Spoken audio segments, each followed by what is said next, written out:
kadali sabihin dun sa tao na sabihin mo naman na mahal mo rin ako. Sabihin mo naman na gusto mo ako.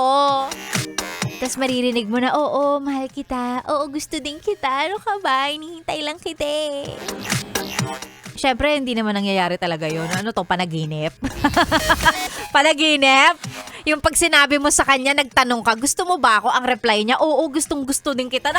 Panaginip yan. Tingnan mo, pag yan ang reply niya, maya-maya lang magigising ka na.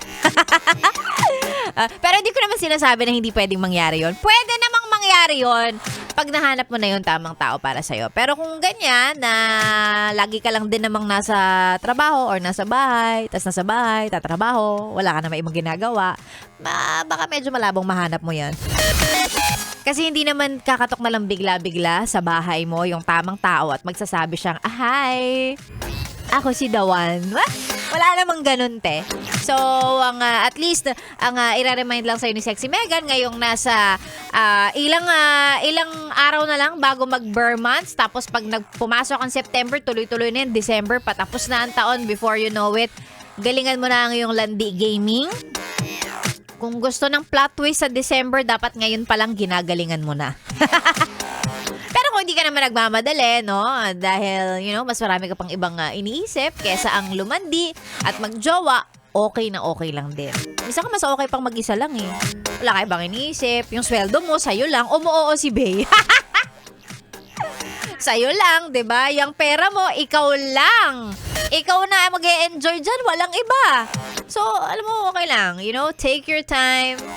Tapusin mo yung trabaho mo, aabutin ka na naman ng lunchtime.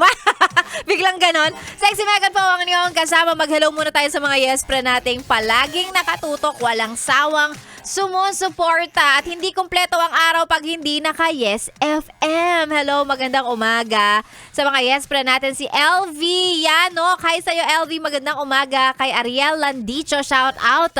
Ang JSA team, sina Sir Irvin Marquez at si Charlie nakatune in daw sa atin. Raymond Fuazo, Mary Ann Castillo na nag-send ng ube kamote. Ang tanong niya sa akin, gusto mo? Ay nako, kapag kagantong malayo pa ang sweldo, anong klaseng hugis ng kamote pa yan? Kakainin ko. Hello sa'yo, Mary Castillo. Mga yes friend, isend lang ang inyong pa-shoutout sa ating Facebook page, DJ Megan Yes FM. Kasama niyo ako hanggang mamaya pantanghali, dito lang sa 101.1 Yes FM. Solid!